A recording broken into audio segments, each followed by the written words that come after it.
आप सभी का होम साइंस क्लासेस में स्वागत है। आज का हमारा इम्पोर्टेंट टॉपिक है जो बार बार पूछा जाता है, आहार में संशोधन। ये क्या होता है, इसके बारे में हम पूरे आगे बात करेंगे। चलिए आज का वीडियो स्टार्ट करते हैं।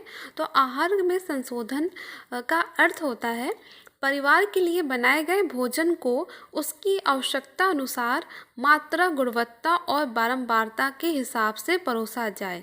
तो जैसे कि आप यहाँ से समझ सकते हैं, संशोधन का अर्थ होता है परिवर्तन।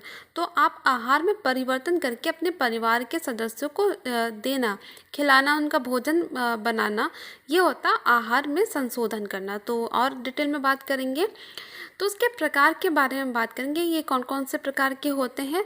जो इसमें सबसे पहला होता है आहार में परिणात्मक संशोधन करना। ठीक है, तो ये क्या होता है, इसका अर्थ है भोजन में वृद्धि या कटौती करना। जो आप भोजन दे रहे हैं, जिसके लिए बना रहे हो, उसमें वृद्धि करना या फिर कटौती, वो उनके अनुसार हो सकता है। जैसे कि कोई गर्भवती महिला है या फिर वृद्ध लोग हैं, वो उनको क्या होता है, एक बार में कम आहार की आवश्यकता होती है, लेकिन दिन में वो 4 बार की अपेक्षा क्या करते हैं, उनको 6 से 8 बार उसे खाना देना चाहिए। इकट्ठा खाना नहीं देना चाहिए, क्योंकि उन्हें डाइजेशन में प्रॉब्लम होती है, इसलिए उनको थोड़ा थोड़ी मात्रा में खाना देना चाहिए।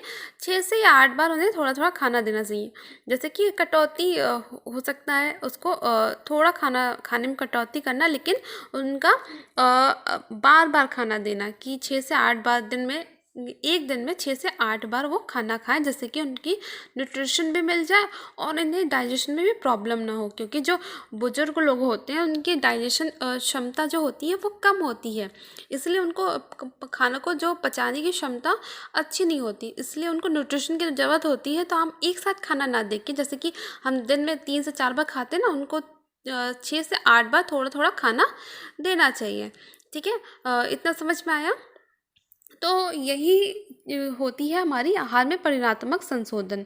तो हम इसमें कटौती करके इसको बढ़ा रहे हैं, सीक्वेंस को बढ़ा रहे हैं। तो जैसे कि बच्चे होते हैं, जो किशोर बच्चे होते हैं, उनको क्या होता है, उनको ज़्यादा खाना, कई एक दिन में ज़्यादा खाना देना चाहिए, जैसे कि उनको न्यूट्रिशन मिल सके। उनकी भूख भी ज़्यादा होती है, क्योंकि वो खेलते हैं, पढ़ाई करते हैं, तो वो एक दिन में अधिक मात्रा में खाना खाते हैं और उन्हें ज़्यादा भी देना चाहिए। जैसे कि कटौती यहाँ पे नहीं होगी, क्योंकि उनको एक बार में अधिक खाना और कई बार खाना देना चाहिए। क्योंकि जो गर्भवती या वृद्ध है, उनको एक बार में कम खाना लेकिन बार बार देना चाहिए। तो यहाँ किशोरों में क्या है, एक बार में अधिक और बार बार देना चाहिए। फिर आता हमारा आहार में गुणात्मक संशोधन। तो ये क्या होता है, तो इसके अर्थ होता है, इसका अर्थ है भोजन में पोषक तत्व, तरलता, स्वाद, मसाले की मात्रा और रेशों की मात्रा में आवश्यकता अनुसार परिवर्तन किया जाना। तो इसमें क्या होता है, इसमें परिवर्तन किया जाता है कि हमें उससे भोजन में कितने पोषक तरलता होगी, कितना मसाले होंगे, कितने रेशे होंगे, उस इंसान जो परिवार का सदस्य है, उसकी हेल्थ के अनुसार। अगर कोई उसको बीमारी है, कब्ज़ है, तो उसको फाइबर ज़्यादा देंगे, रेशे ज़्यादा देंगे। या किसी प्रकार के उसको एसिडिक प्रॉब्लम है, तो उसे मसाले की का जो खाना है वो कम देंगे। तो उसके अनुसार हम इसमें उसकी गुणवत्ता में, खाने की गुणवत्ता में हम संशोधन करते हैं। जैसे कि एक प्रेग्नेंट लेडी है, तो उसमें न्यूट्रिशन की कमी होती है, तो उसको बढ़ाने के लिए क्या करेंगे, जैसे कोई प्रोटीन की कमी है, तो उसमें आप प्रोटीन की चीज़ें इसको बढ़ा देंगे। तो जो बढ़ाना है, तो ये गुणात्मक संशोधन किया जाता है आहार में। बढ़ाना, कम करना, ये उस पर डिपेंड करता है कि हम किसके लिए आहार प्लान कर रहे हैं, किसके लिए डाइट प्लान कर रहे हैं। जैसे कि कुछ बच्चा है, 6 से 1 वर्ष का जो बच्चा है, तो उसको क्या करते हैं, हम उसको दाल, उबली दाल और मसल के खिलाते हैं ना। तो उसके अनुसार हम बदल के खिलाते हैं कि हाँ, छोटा बच्चा है तो हम दाल चावल ऐसे नहीं खा सकता, उसको एकदम अच्छे से मसल करके खिलाया जाता है। तो हम को जो चेंज करते हैं ना आहार में, अलग अलग पर्सन के लिए, जो अलग अलग व्यक्ति उसके लिए चेंज करते हैं, तो यही गुणात्मक संशोधन होता है। जैसे कि थोड़ा सा और बच्चा बड़ा होता है, या तो उसको खिचड़ी खिलाई जाती है, अच्छी घुली खिचड़ी खिलाई जाती है। या फिर जो वृद्ध व्यक्ति हैं, उनको बिना मसाले के भोजन, मुलायम भोजन खिलाया जाता है। तो ये सारे जैसे अलग अलग व्यक्तियों के लिए अलग अलग भोजन खिलाया जाता है, सभी को सब चीज़ नहीं खिला सकते हैं।